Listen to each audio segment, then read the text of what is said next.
रहता है। इसका कोई व्याकरण के या पदावली से कोई संबंध नहीं होता है और उस अर्थ में यह विविध क्षेत्रों में प्रयोग के आधार पर निर्मित होती रहती है। अर्थात प्रयोजन जो है वो भाषा के अंदर विद्यमान रहते हुए और विविध क्षेत्रों में प्रयोग जब किए जाते हैं तो वहाँ निर्मित होती रहती है, स्वतः ही निर्मित होती रहती है। इसका कोई निर्माण नहीं किया जाता है। इसे व्यवहारिक भाषा भी कहा जा सकता है। जैसे हिंदी भाषा में यह शब्द, इसके इतिहास के बारे में जब हम जाते हैं तो देखते हैं कि हिंदी भाषा में यह शब्द नया जरूर है, किंतु जब हम देखते हैं तो यह बहुत प्राच्य भी लगता है। भारत देश के अंदर सदियों से वाणिज्य और व्यापार होते रहे हैं। वाणिज्य और व्यापार की स्थिति दीर्घकालीन है और जब से हिंदी की व्युत्पत्ति हुई है तब से इस भाषा को वाणिज्य और व्यापार के काम में लिया जाता रहा है। तो यह लोगों के संपर्क में भी आती रही है। इस प्रकार यह अंतर्देशीय वाणिज्य और व्यापार में दीर्घकाल से इसका संपर्क बना हुआ है और आज भी यह अपना नित्य नूतन संपर्क बना रही है। रोज नए नए संपर्क बना रही है, जिससे इसका वाणिज्यिक और व्यापारिक तथा अन्य क्षेत्रों में यह अपनी प्रगति कर रही है। इससे उसको एक लाभ प्राप्त हुआ है, या यूँ कह सकते हैं कि इस प्रकार इसने नए दायित्वों का वहन भी किया है। जैसे नए दायित्व कौन कौन से हैं? जैसे अब यह पत्रकारिता शिक्षा के माध्यम एवं कानून की भाषा बन चुकी है। हिंदी में खूब पत्रकारिता में काम हो रहा है।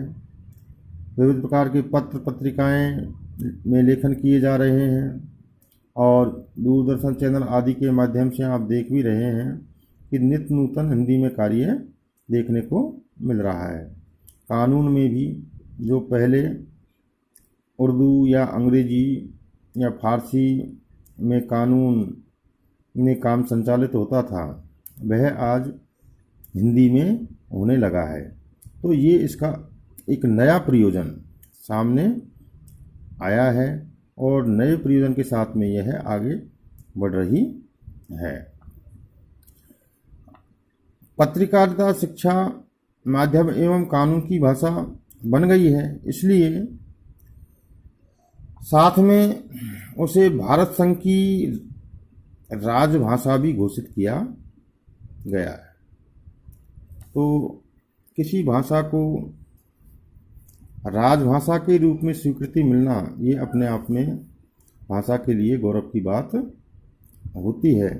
हिंदी भाषा को राजभाषा के रूप में स्वीकृति भी मिली हुई है। इसीलिए आज वह राज्य के संरक्षण और जन संरक्षण व संपर्क के माध्यम से ज्ञान विज्ञान प्रौद्योगिकी के विविध क्षेत्रों में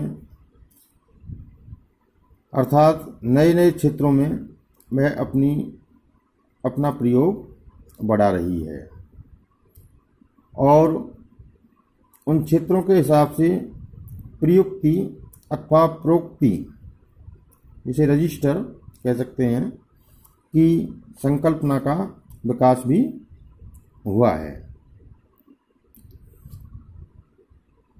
प्रयुक्ति से ही हिंदी भाषा में प्रयोजन मूलक स्वरूप का निर्धारण होता है।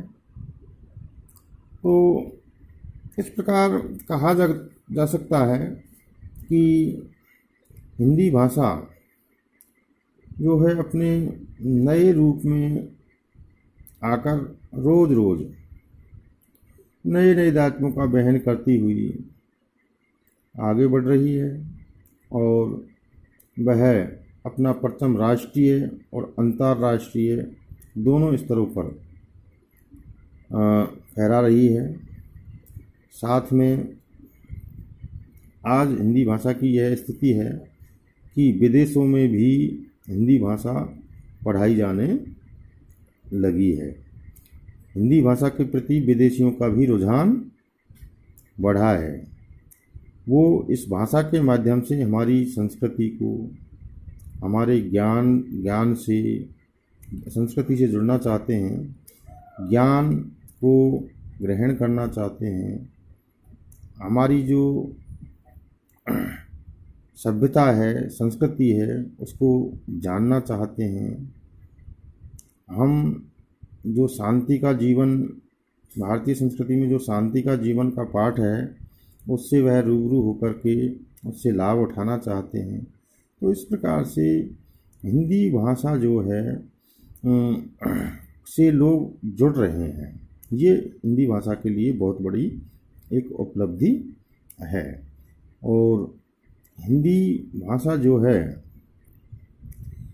अपनी प्रयुक्ति के माध्यम से जो प्रयोजनमूलक स्वरूप निर्धारित कर रही है, वह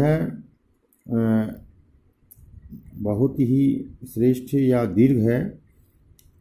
तो इस प्रकार से आज हमने हिंदी भाषा के अभिप्राय पर एक संक्षिप्त चर्चा की है।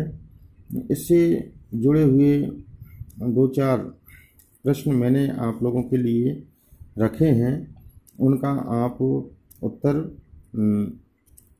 दीजिए या उत्तर लिखिए, जिससे कि आप इस अभ्यास में सफल हो पाएँ।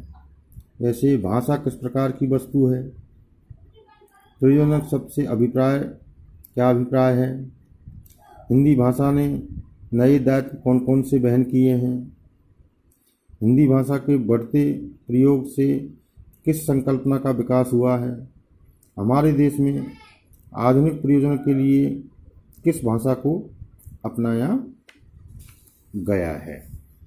तो ये विद्यार्थियों, आज का लेसन यहीं समाप्त होता है।